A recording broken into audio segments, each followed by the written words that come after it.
They built 36 luxury homes on land they didn't own, forged my name, faked the permits, and thought I'd never notice.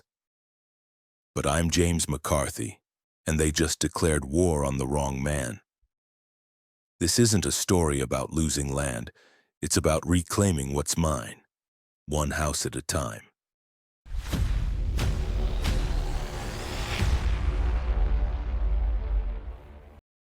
When people imagine Texas, they think of oil rigs, barbecue smoke, and endless chatter about football.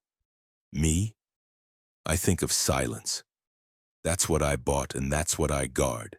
5,000 acres of it. My name's James McCarthy, and my land lies about 20 miles outside of Abilene, where the hills roll like sleeping cattle and the wind never stops talking. My father used to say, "You don't really own the land, boy, you just borrow it from your sanity."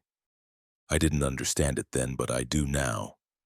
Out here, solitude is both a blessing and a mirror. It shows you exactly who you are.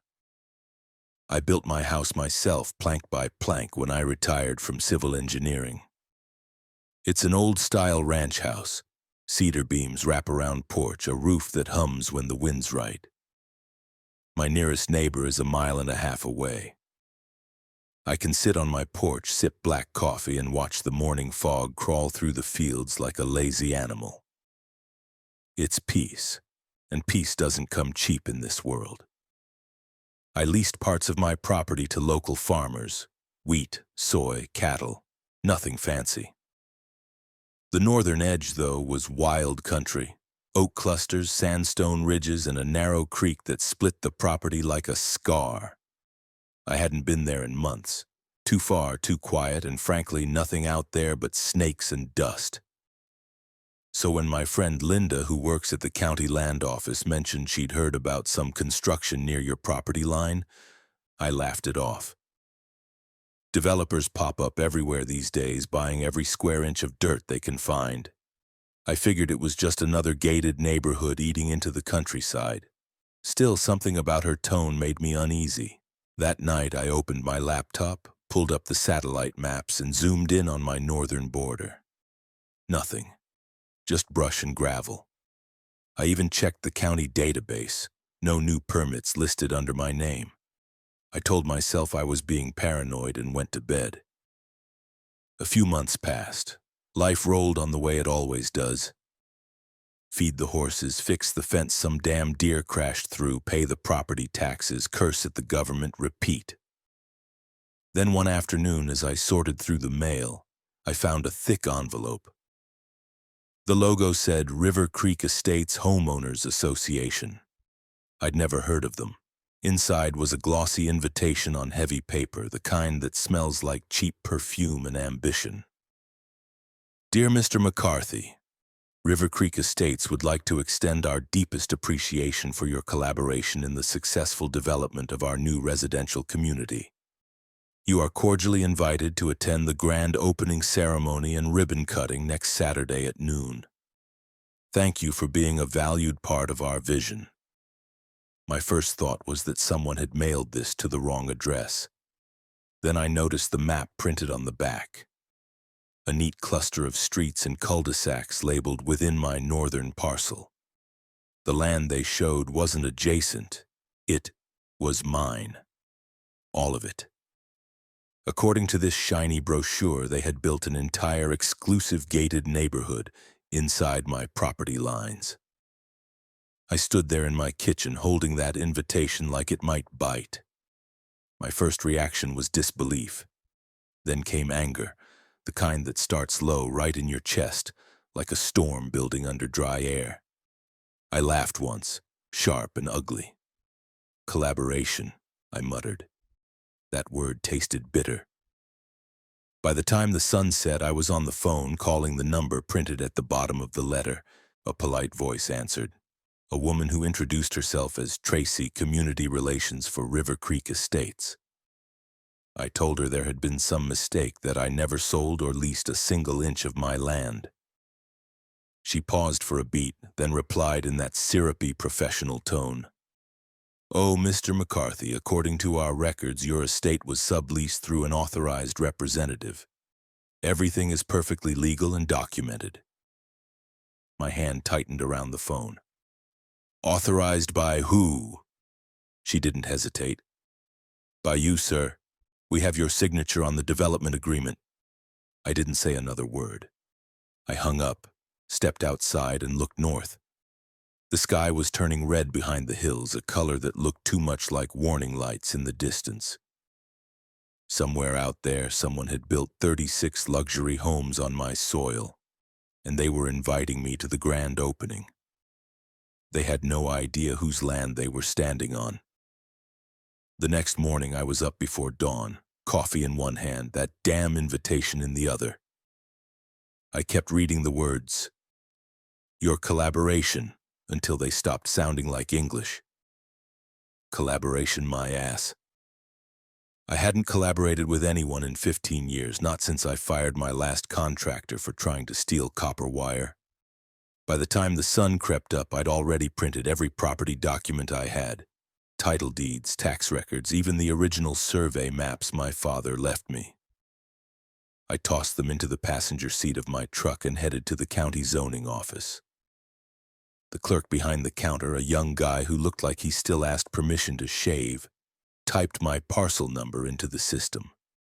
His eyebrows lifted halfway to his hairline. "Huh, that's weird," he murmured. "It shows a development permit filed last year under your name." I felt my pulse hit my throat. "What kind of permit?" "Residential construction," he said, scrolling. "Issued to a company called Marrow Development Group. It says the property owner authorized the project through a notarized letter of consent." He turned the monitor toward me like that made it better. I stared at a scanned document with my name and a signature that looked almost like mine. Close enough to fool a computer, not a man who's been signing checks for 40 years. "Who notarized it?" I asked. "Someone named Charles Denton." "Never heard of him." The kid shrugged helplessly. I grabbed my folder and left. The drive north took almost an hour. My land stretched wider than I could see, a patchwork of hills, fences, and open sky. But when I crested the last ridge, I slammed on the brakes. A freshly paved road cut through my property like a scar. Beyond it stood a line of beige mansions with Spanish-tiled roofs gleaming in the sun. 30 or so of them, maybe more. Sprinklers hissed over new lawns, trucks idled by driveways, and a massive metal sign read, "River Creek Estates, Private Community." I drove closer until I reached the gate. 2 men in black uniforms stood there, sunglasses reflecting my truck like mirrors. One of them stepped forward, hand raised. "Morning, sir.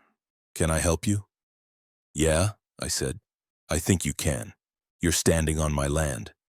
The man smirked. "I'm sure you believe that, sir. But this here's private property. You'll need to turn around." "It is private," I said. "Mine." That got their attention. The second guard shifted, resting his palm on the radio clipped to his vest. "Sir, I'm gonna have to ask you to leave before this becomes a problem." I laughed, short and sharp. "Buddy, the problem already exists. You're working for thieves." They exchanged a look, that silent, unspoken signal you only see in men who've done this before. Then one of them leaned closer to my window, voice low and deliberate. "Mr. McCarthy, right?" I froze. Hearing my name from a stranger's mouth hit like ice water. "Yeah, we know who you are, and just so you know," he said, tilting his head toward the empty hills, "folks up here don't like trouble. You should go on back home before someone mistakes you for it." The other one chuckled. "Lot of coyotes out here, too. Never know what the night brings." I didn't answer. I hit record on my phone, held it up where they could see the red light blinking, and smiled. "Say that again for the camera." Their faces changed. The smirk vanished, the posturing deflated. Without another word, they stepped back and the gate slid shut in front of me. I backed my truck onto the dirt shoulder and parked. From there, I launched my drone, the same one I used for surveying fences and counting cattle.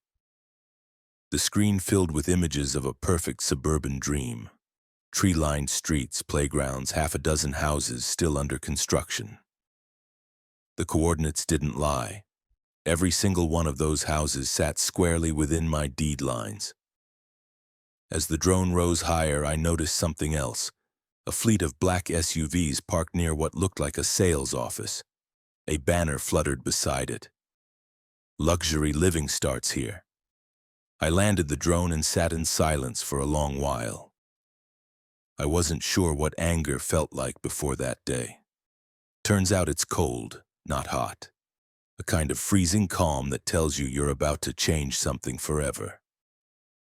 That night I called the county sheriff, an old friend named Tom Harwood. He agreed to meet me out by the northern gate. We stood there in the headlights of his cruiser, the night air heavy with crickets and dust. "They've got documents, Jim," Tom said quietly. "Permits, blueprints, all stamped and approved. If those are fake, they're damn convincing." "They are fake," I said, "and I'm gonna prove it." Tom looked at me for a long moment, then sighed. "Just be careful. Folks who build places like this don't like being told they built on the wrong land."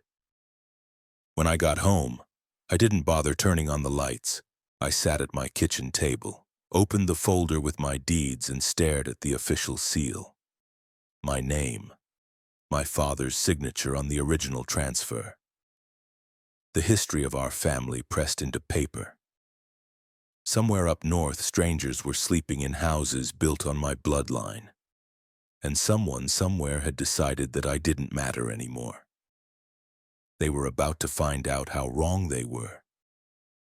I didn't sleep that night.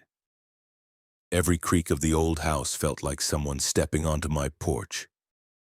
I sat with a loaded shotgun across my lap and the drone footage playing on repeat on my laptop, frame by frame. 36 houses, 6 under construction, roads, power, plumbing. All of it done behind my back, and somehow it all looked legal. On paper. At sunrise, I called Alicia Mendez. She wasn't just any real estate attorney. She was the one who'd shredded a pipeline company's land claim so hard they shut down operations across 3 counties. I'd worked with her once years ago when some oil outfit tried to sneak a right-of-way through my southern fence line. She answered on the second ring. "I was hoping I'd never hear from you again, Jim," she said. "I was hoping the same," I replied. "But someone's building Beverly Hills on my pasture and they've got papers with my name on them." She was at my house by noon, black blazer, boots caked in courthouse dust, a bag full of legal voodoo slung over her shoulder. We spread the documents across the dining table. I showed her the TSJ invitation, the development map, the blurry copy of the authorization the clerk had pulled. Alicia studied the signature like it was a crime scene. "They tried to trace your real hand," she murmured. "See that hook in the capital M? That's learned. But look here, the tail's wrong. Yours curls in, this one swings out. Sloppy. You're telling me this is forged?" "I'm telling you this was forged by someone who's seen your writing but doesn't understand how you sign your name when you're pissed off." She dug deeper. The notary listed on the consent form, Charles Denton, had lost his license 2 years ago for notarizing documents in absentia. She called in a favor with a friend at the Secretary of State's office and got confirmation. That notary stamp was never reissued. "And the development company?" I asked. "Marrow Development Group, shady outfit, Delaware registration, dummy directors. I've seen this shell before. It's designed to disappear when the heat comes down." I felt bile rise in my throat. "So let me get this straight. Someone forged my name, faked a notary, and used that to get zoning and build a goddamn resort in my backyard?" "Yup," Alicia said, tapping her pen like a judge's gavel. "Classic land flip fraud. Only this time they didn't flip it. They trespassed, developed, and monetized." It got worse. She pulled up permit filings. They'd gone through multiple layers of approval, all suspiciously fast-tracked. Someone in the zoning office had cleared environmental impact waivers. That was a felony waiting to happen. Then the hammer dropped. That evening, Alicia got a ping from her legal database. A new claim had been filed in county court against me. A man named Walter McCarthy claimed to be my half-brother and was asserting a joint ownership of the northern 2,000 acres. He had filed a petition to block me from interfering with the development, citing a long-standing familial land agreement. I didn't have a half-brother. Hell, my father barely had patience for one wife, let alone a second family. "Who the hell is this clown?" I asked. Alicia leaned in. "Professional claimant. His name's shown up in a dozen similar cases, always magically appears when big land is under dispute, gets a payday or delays things long enough for the real thieves to finish the job." My chest burned like I'd swallowed gunpowder. "So now I have a fake sibling and a fake signature?" "Yup," she said. "And if we don't act fast, you're gonna have a fake court order locking you out of your own property." I slammed my fist on the table hard enough to shake the dishes. Let them try. But before I could get another word out, my phone buzzed. Unknown number. I answered. A male voice, smooth but cold. "Mr. McCarthy, we understand you've hired an attorney. That's unfortunate." I paused. "Who is this?" "A friend of the bank. You should know that Marrow Development Group financed their project through the New Horizon Capital. There's a lot of money riding on the homes you're interfering with. If you continue asserting ownership, we'll have no choice but to file an injunction to preserve the value of our collateral." I stared at the wall, mouth dry. "Collateral? You mean my land?" "Think of it this way," the voice replied. "Those homes are permanent fixtures now. Under Texas law, they're improvements. You can't just plow them under, they belong to the property. If we prove they're part of the parcel, we own the interest in them. And you're obstructing asset value. It's a matter for the court." I didn't respond. "We suggest you take the buyout," he added. "It's generous, clean, no one gets hurt." "Except justice," I muttered. The line went dead. Alicia looked at me. "That was a shot across the bow. The next one's a torpedo." I nodded. "Good. Let 'em aim." She smiled, that dry, dangerous smile lawyers get when they smell blood in the water. "Then it's time to go hunting. You can measure the strength of a man by how he stands in court. But let me tell you something they don't print on those marble plaques behind the judge's bench. The law ain't blind. It's nearsighted, heavily biased, and wears designer glasses paid for by whoever's got the deepest pockets." I walked into that courthouse knowing damn well I wasn't just fighting some shady developer anymore. I was up against a bank, a corporate ghost shell, a forged blood relative, and an HOA that acted like it was the Vatican. Alicia filed our motion first. It was clean, sharp, and mean. A full civil complaint against Marrow Development Group, River Creek HOA, and the so-called notary who'd signed off on my consent. We attached drone footage, deed records, notarization laws, and a side-by-side signature analysis that made it obvious the forgery wasn't just amateur. It was stupid. But we weren't the only ones playing hardball. Within 72 hours, the lawyers from New Horizon Capital filed a countersuit claiming that the structures, the houses, the utilities, even the pavement, were now legally inseparable from the land. They called it equitable integration of improvements. According to them, since the homes were permanently affixed, they'd become part of the property, my property, and therefore their collateral. They were asking the court to put a lien on the entire 5,000 acres. Alicia didn't flinch. "It's like suing someone for swallowing your wallet because you threw it down their throat," she muttered, flipping through the casework. It got worse. The Walter McCarthy fraud moved forward too. The judge had no choice but to set a hearing, since technically the man had presented a birth certificate and a family deed addendum, both conveniently dated 1976 with a signature from my dead uncle who never owned a square foot in his damn life. We were drowning in legal quicksand, but drowning is different when you know how to hold your breath. The court called for a preliminary injunction hearing. Marrow's side showed up with a full army, 4 attorneys in $1,000 suits, a PR manager, and some smug consultant who kept whispering to the lead counsel like they were sharing state secrets. Across the room sat Walter, the alleged long-lost brother, dressed like he'd just rolled out of a casino. The judge, an older man with a reputation for ruling by the letter, looked bored until Alicia stood up. She didn't raise her voice, didn't posture. She simply presented in order every documented transaction on my land going back 80 years.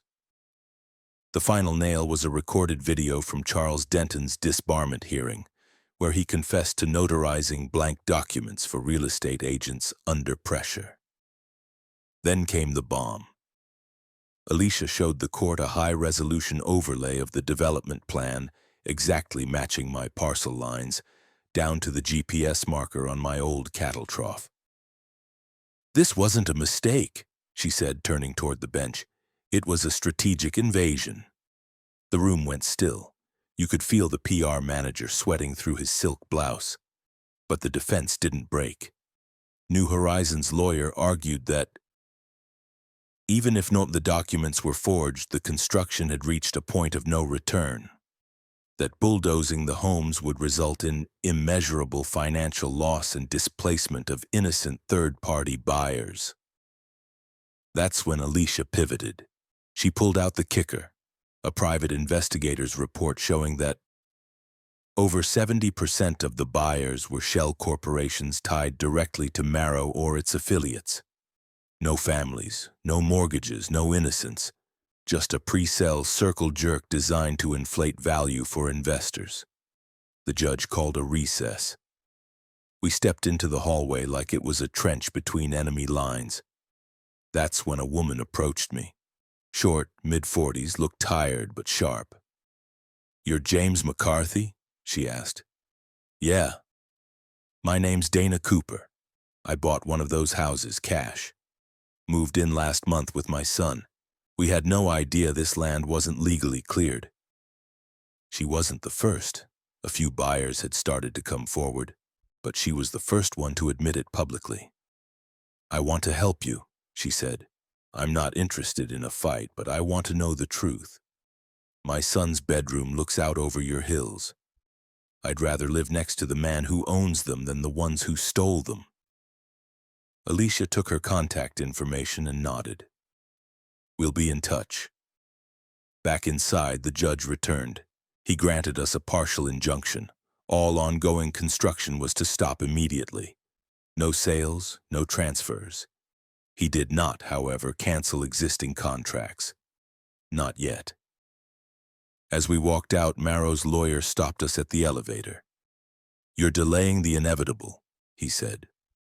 Alicia leaned in close. "You're mistaking inevitable for expensive. We'll see how many of your investors are still around when discovery starts." But that wasn't the end of it. That night I found a bright orange flyer nailed to my gate. It read, "Protest the land grab. River Creek needs protection from predatory obstructionists. Join us at City Hall. Stop this madness before it spreads." At the bottom was a familiar name, Karen Holloway, President, River Creek HOA.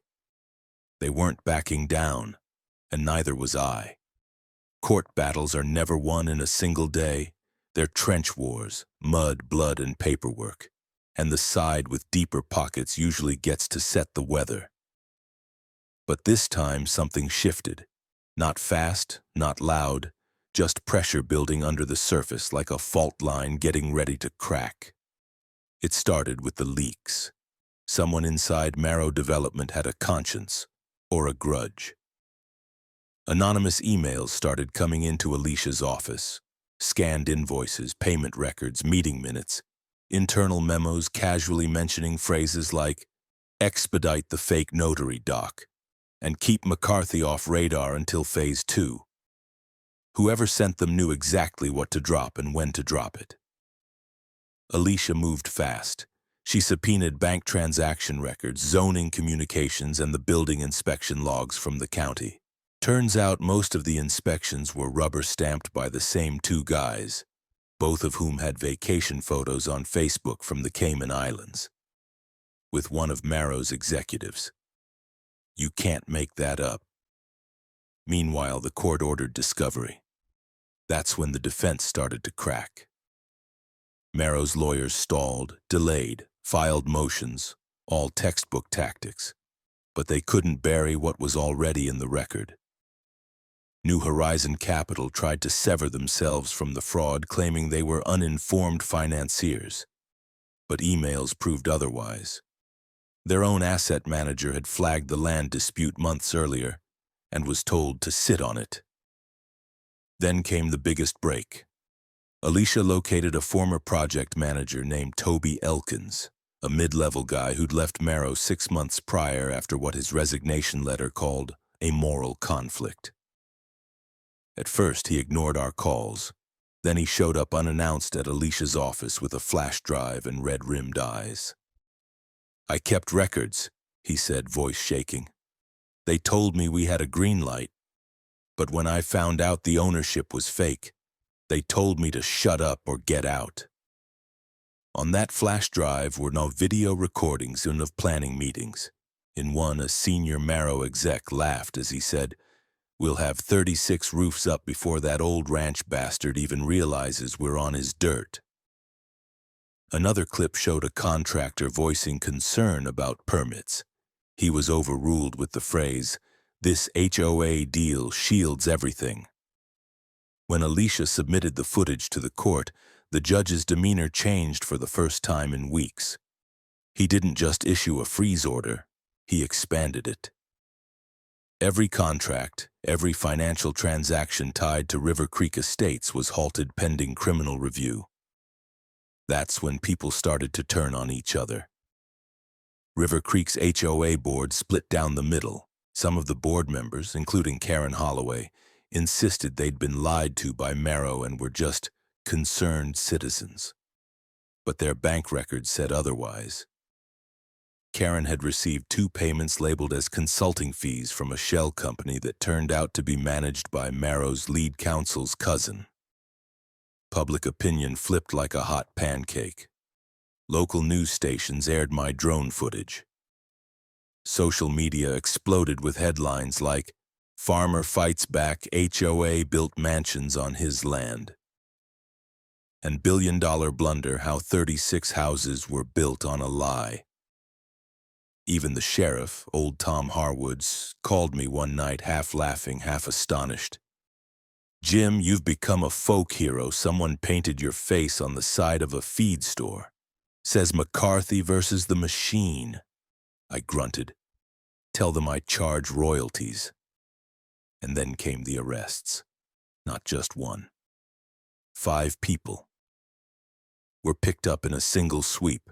2 city inspectors, the disbarred notary Charles Denton, Marrow's regional project director, and the HOA treasurer who apparently thought her offshore accounts wouldn't be noticed if she named them after her cats. The court finally ruled. The development was illegal, the construction unauthorized, the land ownership indisputable. I was declared sole and rightful owner of the entire 5,000 acres.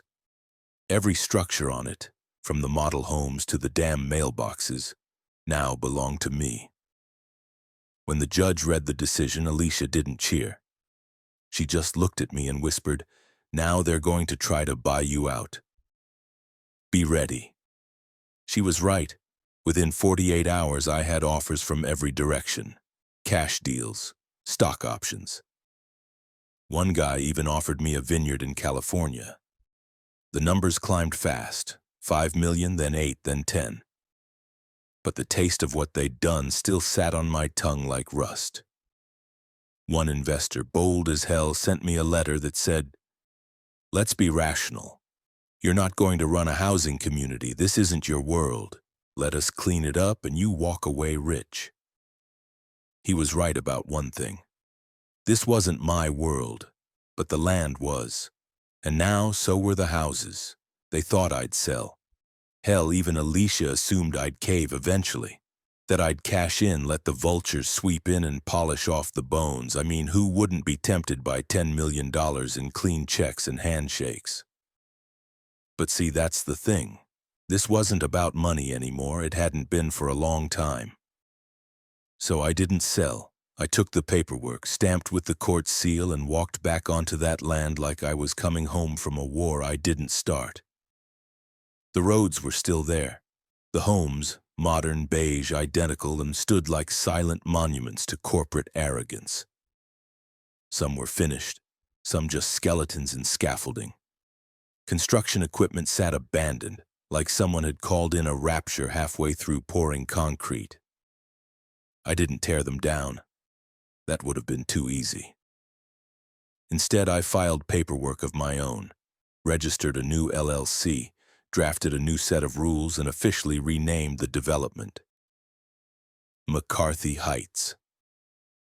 And then I did the most offensive thing a man in Texas can do to rich people property. I made it affordable. I hired a real estate manager, local guy, third-generation ranch kid, and we created 2 tracks. Half the homes would be rented at standard market rate. The other half? Donated to vetted families in need. Single parents, veterans, displaced folks from housing disasters, no banks, no credit scores. Just a contract, a handshake, and a place to breathe. You should have seen the look on Karen Holloway's face when she realized her exclusive community was about to welcome a disabled veteran and his 2 pit bulls.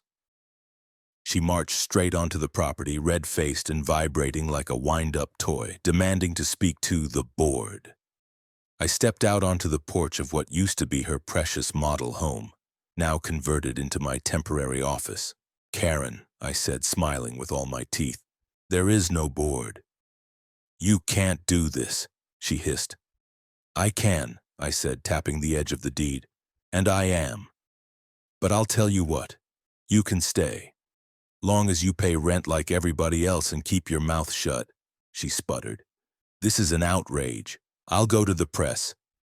"You should," I said. "Tell them how you helped build luxury homes on stolen land and now have to share a cul-de-sac with someone who doesn't wear boat shoes." She stormed off. I whistled as she left. Alicia, for her part, thought I was half crazy. "You know what you've done, right?" she asked one night as we sat on the back porch watching a summer storm roll in. "You've created a social experiment in the middle of nowhere." "No," I said. "I created consequences." Not everyone hated it. Dana Cooper and her son, the woman who'd come forward during the trial, were the first to move in officially. I let her buy the house outright, fair price, clean title. She baked cookies for every new resident for the first 2 weeks. Soon, a few other original buyers came around, realizing it was either stay under new management or walk away with nothing. Of course, not all stayed. A few abandoned their homes out of spite. One guy left a dead fish in the attic. Real mature. We cleaned it up, fumigated, and turned the place into a rental for a school teacher and her 3 kids. Local contractors got work. The town's diner filled up again. Kids played in streets once reserved for Lexus SUVs and silent resentment. And me? I finally heard laughter echoing across that northern ridge. Real laughter, not HOA-approved chuckles with white wine breath. The bank tried to make noise, threatened litigation again, but Alicia handled it like swatting flies.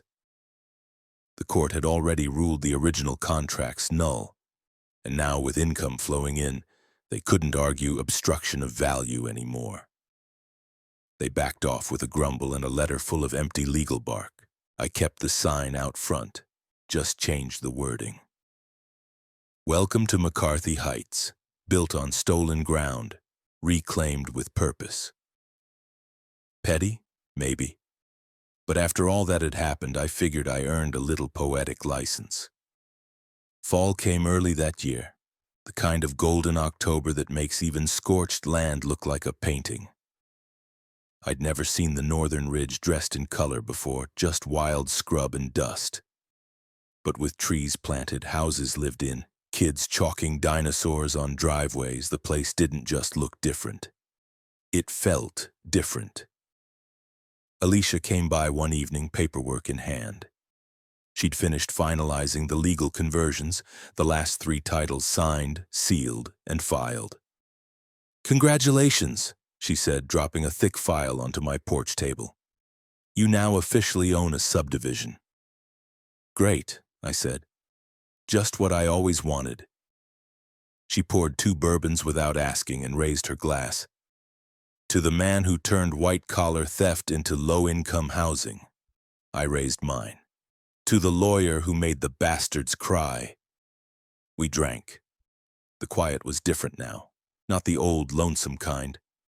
This quiet had motion behind it. Porch fans spinning, screen doors creaking, kids yelling across cul-de-sacs. Life humming, not haunting. A few weeks later, I got a letter from Karen Holloway. Handwritten, believe it or not. Short, civil. A paragraph of half-hearted apology wrapped in passive aggression and Christian forgiveness. She'd moved out, sold her assets, and relocated to a town more aligned with her values. I pinned the letter to my fridge next to a crayon drawing one of the neighbor kids had made of me with a cape and a cowboy hat. Then came the city council. Apparently, McCarthy Heights had drawn attention. Real attention. Turns out, when you accidentally build a luxury community on a stolen ranch, lose it in court, and then have the rightful owner turn it into a functioning, diverse neighborhood without any public funding, people start asking questions. I got invited to speak, me, at a podium, in a suit I hadn't worn since my cousin's wedding. I told the story straight, no fluff, just what happened, how it happened, and what it cost me. The crowd was mostly quiet except for a guy in the back who shouted, "Hell yeah," when I said I kept the land. The city offered some sort of plaque, Civic Courage Award, which I politely declined. I didn't want to be a hero. I just didn't want to be erased. A few months later, Toby Elkins, the whistleblower who'd brought us the recordings, moved into one of the vacant homes. Said he couldn't sleep right in the city anymore. We had beers on his porch that first night and didn't say much. Just watched the stars come out over the hills. And the land? I kept most of it wild, built some new fencing, installed trail cams, cleared out the creek path, rented part of the lower field to a group of young ranchers just starting out.